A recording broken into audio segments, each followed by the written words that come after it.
Should I delete my Instagram account and start over?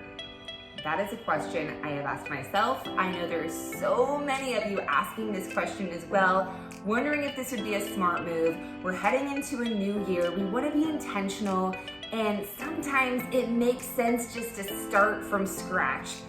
But that's also super scary, and do we really want to do that? So I want to talk to you about that in this video, the decision I made, why I made it, and I want to help you make this decision for yourself because it's a very valid question. There's so many changes that have been happening inside of Instagram world, and we want to see if this is just a smart move for you.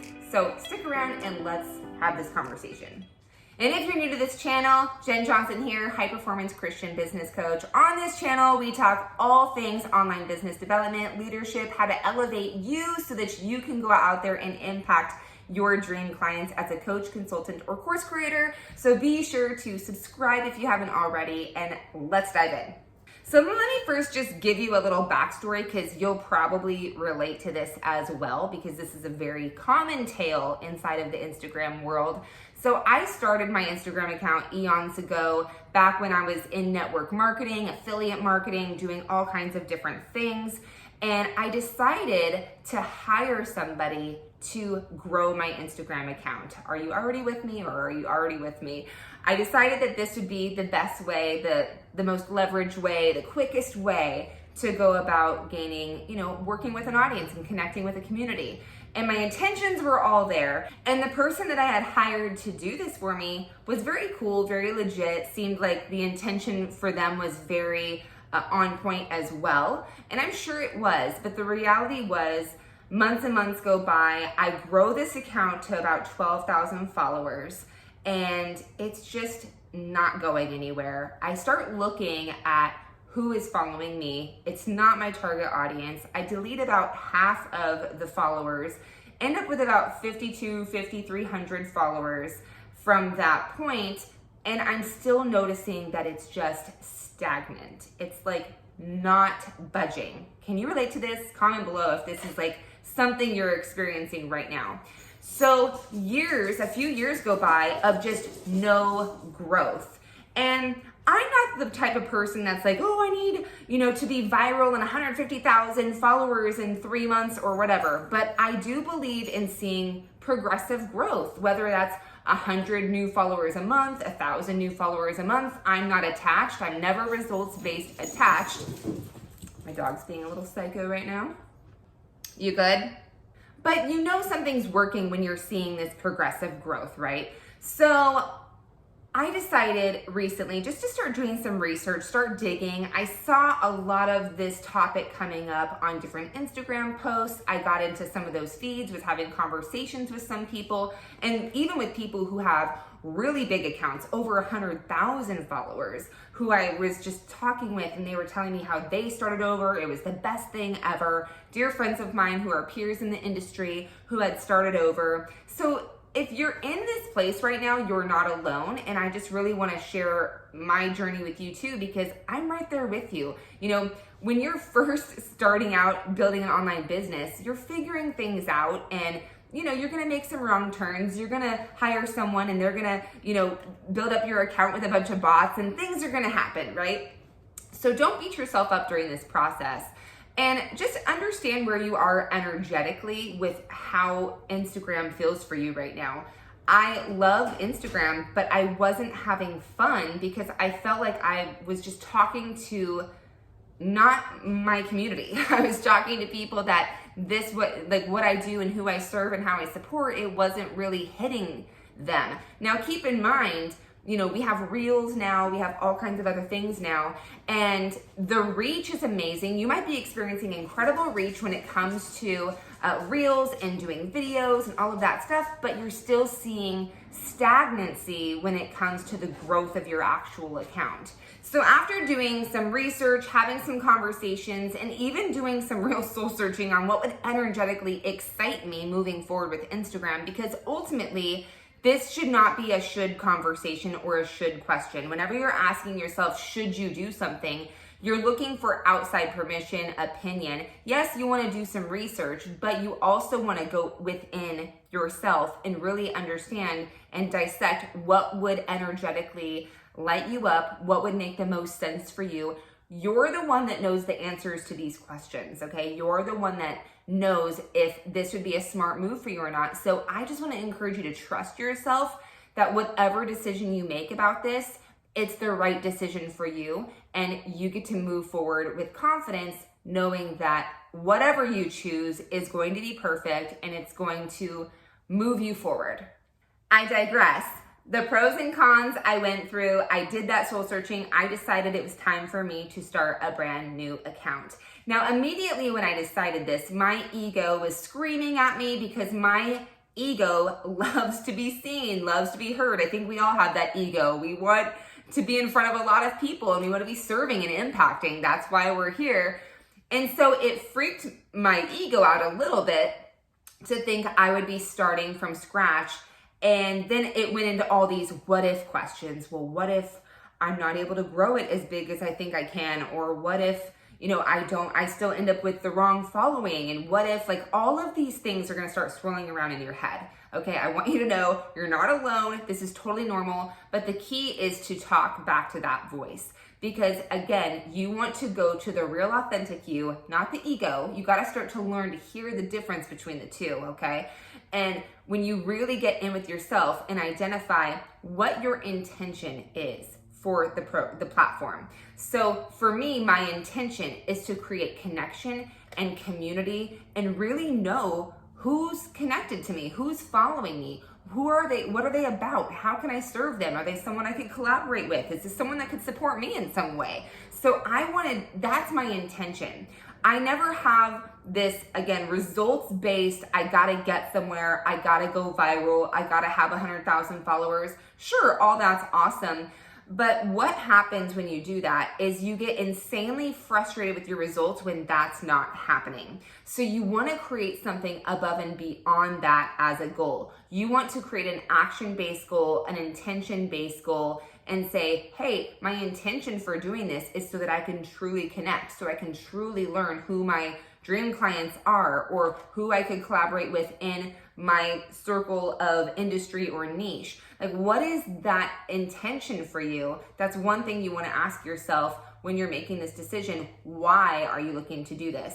And one of the main reasons for me was just not feeling excited about the potential for growth on this account. And it was actually suggested by a lot of people, if your account has been stagnant for a very long time, you might want to consider starting over. And so that's what I did. I decided to do that, and it was scary, but also exciting. There was something about having this clean slate and starting over. Also because, again, when I first started my Instagram account, I was in network marketing, affiliate marketing, and I still do, have affiliate things and things like that. But ultimately, I'm in a whole new direction now. I have my own coaching program. I, work with coaches and course creators on developing their programs and their systems and sales and money. Like, there's all these different things that are completely different, a completely different niche now compared to where I was. And so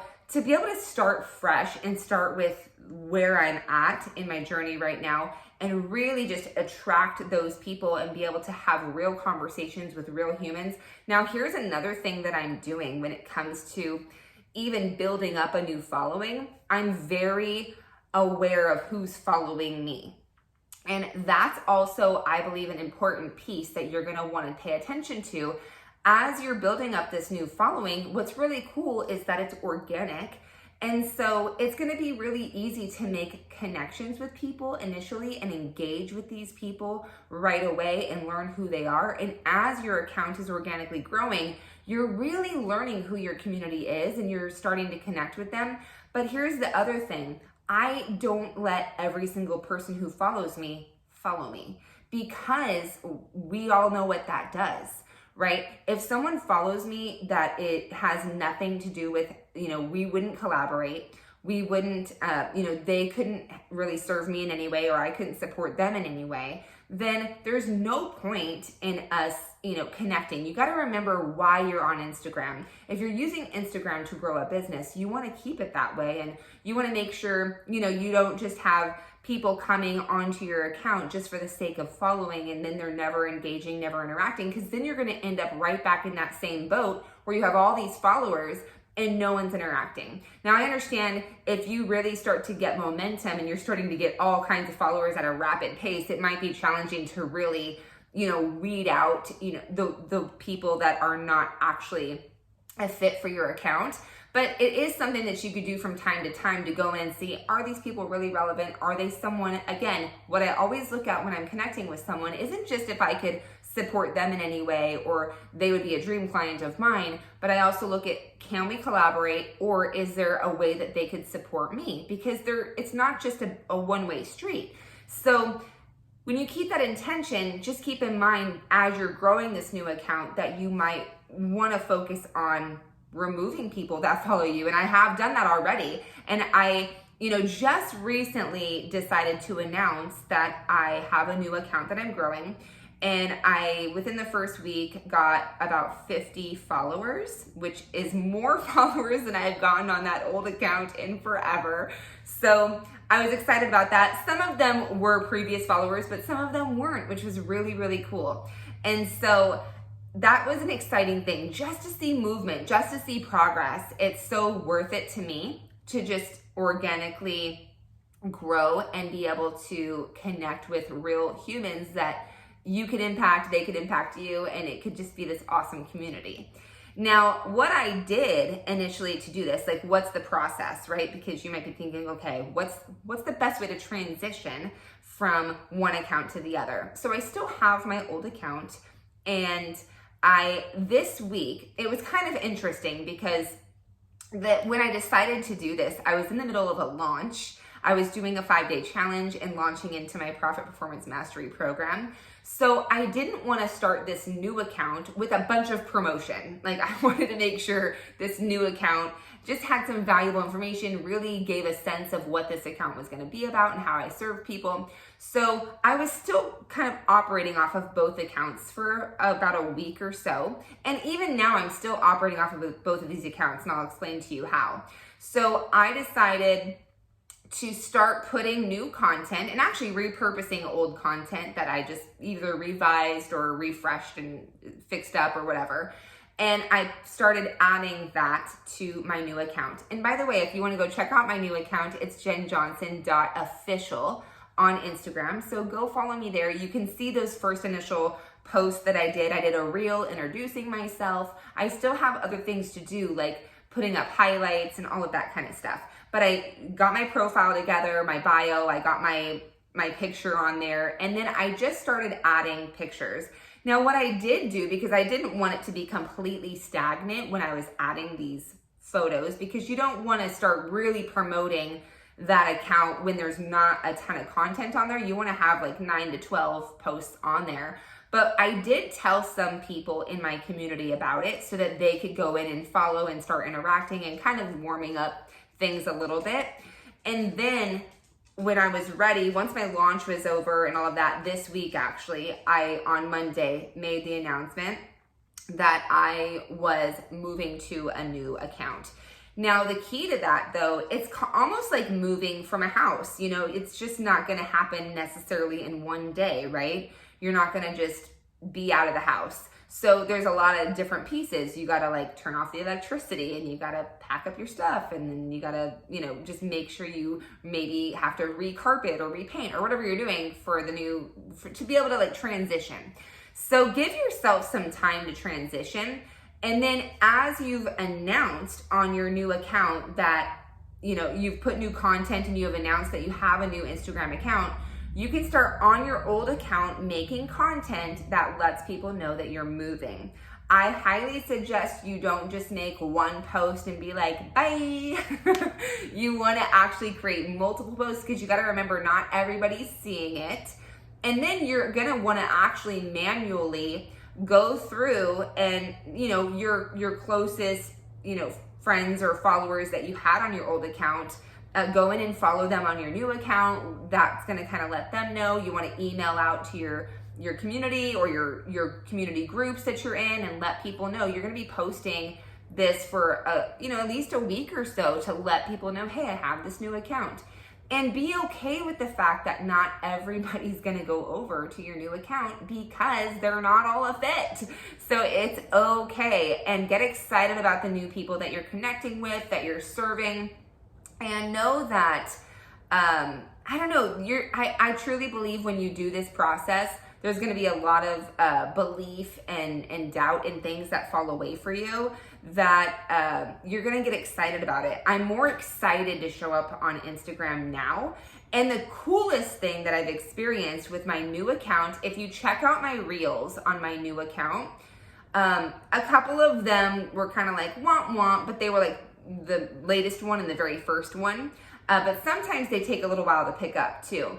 Now, but the majority of them, the reach is still epic. Like it's a brand new account and the reach is still really good. Like one of the latest videos or the reels that I posted, I did as a collaborative post and it got over 4,000 in reach, which is awesome. Or in views, there was over 4,000 views. So you don't have to have this ginormous account to be getting the reach that you're looking for to really grow this new account, which is also exciting. So something else that you might be thinking is, well, Jen, can't I just remove all of the fake followers or the people that aren't a fit for my existing account? Do I really need to start a new account? Again, this is totally up to you. And just based off of what I shared with you initially with my journey on Instagram, I did do that. I did erase and delete and remove followers that weren't a fit for my account. And that didn't really seem to do the trick. I was still stagnant for a very long time and I just wasn't seeing that progressive growth. And again, this is just something I felt excited me to start fresh, start clean. You wanna go in to figure out energetically, does this align for you more than should I do this? Will this help me go viral? Like all of those vanity ideas. What do you want? What really feels like it's gonna help you show up and be consistent and connect, create community, collaborate, all of those things. And if a new account's gonna do that for you, go there and just feel the fear and do it anyways. That's what I always say. It might feel a little scary to just drop that entire network. But when you really think about it, if that network is not engaged or that network isn't growing at some sort of pace, then what are you really losing? That was kind of my thought process. I feel like I'm gaining more. And talking to all of these people who had way bigger accounts than me, like 100,000, 120,000 followers, they were like, it's the best thing that I've ever done to just start over, as scary as it was. It's created so much more growth at such a consistent pace. You just get to decide for yourself if this is gonna be a smart move for you or not. And remember, you are the one that knows the answer to this question. Sink in, dive into what really energetically aligns for you, and then go take action on that decision. So do tell in the comments below, are you looking to start a brand new account, or do you think you're just gonna continue on with the one that you already have? Would love to get into that dialogue with you, as well as into deeper connection inside of my free Facebook group, the Online Performance Club, where we talk all things business, sales, money mindset, leadership, and how to do all of this while keeping God at the center of your business. So until next time, my friend, keep the faith, impact the world. God bless, and I will see you on the next video.